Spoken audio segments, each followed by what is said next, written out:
आणि आज इंडिया आघाडीच्या लोगोचं अनावरण होणार होतं, पण काहीशा मतमतांतरामुळे हे अनावरण पुढे ढकलण्यात आलेलं आहे। या पार्श्वभूमीवर ठाकरे गटाच्या खासदार प्रियंका चतुर्वेदी यांच्याशी बातचीत केली आहे प्रशांत कदम यांनी। नेते आणि खासदार प्रियंका चतुर्वेदी आता माझ्यासोबत आहेत। प्रियंकाजी, आज इंडिया आघाडीची बैठक होतीये। आम्हाला सांगितलं गेलेलं होतं की 10:30 वाजता लोगोचं अनावरण होणार। कार्यक्रम पत्रिकेमध्ये सुद्धा तसा उल्लेख होता, पण ऐनवेळी लोगोचं अनावरण पुढे ढकलण्यात आलेलं आहे। काय कारण? नहीं, कारण कुछ नहीं है, वो एजेंडा में है।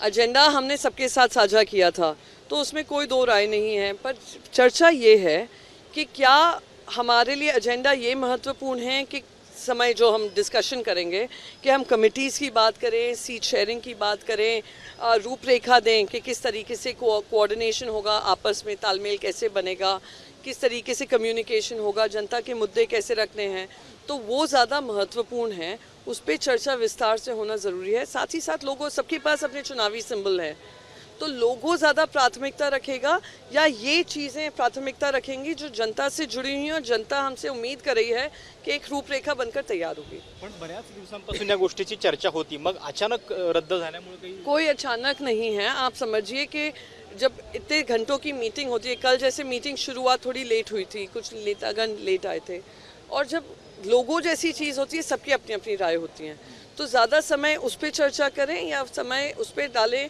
जो महत्वपूर्ण है, जो एक रूपरेखा देगा। और कोई दिक्कत नहीं है, कोई हड़बड़ी में काम नहीं हो रहा है। एजेंडा होते रहते हैं, चेंज होते हैं। क्या आपके एजेंडा में था कोई स्पेशल सेशन होने वाला है? इंडिया समिट शुरू होते एक स्पेशल सेशन की याद आ गई उनको। क्या इनके एजेंडा में था 1 नेशन 1 इलेक्शन होने वाला है? कर दिया। अचानक या गोष्टींना सुरुवात झालेली आहे, घडामोडी घडतायत। जेपी नड्डा आता रामनाथ कोविंदांना भेटले अध्यक्ष म्हणून। काय वाटतं, कशासाठी हे केलं जातं? काय नाही आहे ते, वो घबराए हुए हैं। वो देख रहे हैं एक ऐसा राज्य, पहले आपने पटना में जब इलेक्शन ये हमारी मीटिंग हुई थी, वहाँ पे सरकार हमारी है, हमारे अलायंस की है। फिर कर्नाटका में हुई, सरकार हमारे अलायंस की है। यहाँ पे हम विपक्ष में हैं, फिर भी आप प्रतिसाद देख रहे हैं किस तरीके से हो रहा है। देश के सभी सीनियर लीडर्स आए हैं, मुख्यमंत्री आए हैं, और ये सक्सेसफुल है क्योंकि जनता हमसे जुड़ रही है। ये घबराए हुए अचानक से उनको एक एजेंडा आ गया, चलिए स्पेशल सेशन करते हैं। गणपति भगवान के ऊपर मोदी जी हो गए हैं। गणपति भगवान जो हर घर में आते हैं, पूजा पाठ का विषय है, संस्कृति का विषय है, संस्कार का विषय है, हमारे धर्म का विषय है, उसको दरकिनार करके मोदी जी का स्पेशल सेशन होगा, उनकी महिमा मंडल की जाएगी। और क्या एजेंडा होगा? अमृतकाळचा श्री गणेश करणार अशा चर्चा। अमृतकाल का श्री गणेश तो आपने कहा था पिछले साल हुआ है ना, 75वीं जब हमारी सालगिरह थी इंडिपेंडेंस की, तब हुआ। तो अब अचानक से अमृतकाल आपको याद आ गया? ये कुछ नहीं है। मोदी जी अपने आप को भगवान से भी ऊपर मानने लगे हैं। ये ढोंगी हिंदुत्ववादी हैं, ये चुनावी हिंदुत्ववादी हैं, ये अवसरवादी हिंदुत्ववादी हैं, और कुछ नहीं है। तो मैं बस ये कहूँगी, एक पहले समिट से एक दिन पहले जिनको 450 पे छाती पीटते थे सिलेंडर के दाम को लेकर, 1150 कर देते हैं, आंख में आंसू नहीं आते हैं। अचानक से 9 राखियाँ बीत जाती हैं, उनको ध्यान नहीं आता है अपनी बहनों का। इंडिया समिट से एक दिन पहले ध्यान आ गया बहनों का, 1100 से 900 कर दिया। चलिए, जनता को राहत मिली, अच्छी बात है। दूसरे दिन स्पेशल सेशन होगा, गणपति बप्पा के ऊपर हमारे मोदी जी अब सर पे आ गए हैं। तीसरी दिन होता है, हम एक कमेटी बनाएंगे। अरे 3 कमिटीज हो चुकी ना, नीति आयोग की हुई, स्टैंडिंग कमेटी की हुई, लॉ कमीशन की हुई। क्या कहा उन्होंने? पण जर अशा निवडणुका होणार असतील तर शिवसेना तयार आहे? निवडणूक नहीं होने वाले हैं। अयोध्या राम मंदिर को लेकर, अयोध्या राम मंदिर होना है, उससे पहले तो ये कहीं नहीं करेंगे।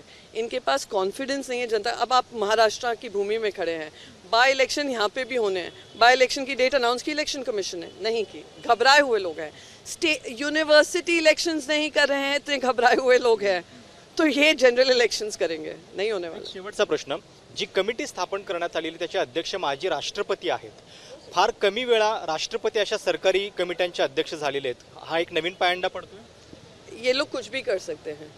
आपको देखा है, रामनाथ कोविंद जी माननीय हैं, उपराष्ट्रपति राष्ट्रपति जी रह चुके हैं, पूर्व राष्ट्रपति रह चुके हैं, पर उनका जिस तरीके से उपयोग किया गया राष्ट्रपति की तरह नहीं किया गया, एक रबर स्टैंप की तरह किया गया। अब एक नई कमेटी बनाएंगे ध्यान भटकाने के लिए। जनता का मेरा सवाल बस उनसे ये है, अदानी के भ्रष्टाचार पे आप कमेटी कब बनाएंगे? एक सुप्रीम कोर्ट जज को ले लीजिए, रिटायर्ड जज को, करिए ना, हिम्मत है तो। आप बढ़ती रिकॉर्ड तोड़ महंगाई पे आप कब बनाएंगे? आप महिला सम्मान को लेकर कब बनाएंगे?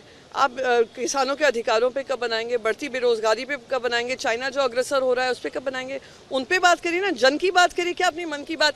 कभी यूसीसी का आकर शगुफा छोड़ देंगे, कभी ये वन नेशन वन इलेक्शन का शगुफा छोड़ देंगे, कुछ नहीं है, ध्यान भटकाने का काम। तर या होत्या शिवसेनेच्या खासदार प्रियंका चतुर्वेदी। कॅमेरामॅन वेद पांडेसह प्रशांत कदम, एबीपी माझा, नवी दिल्ली।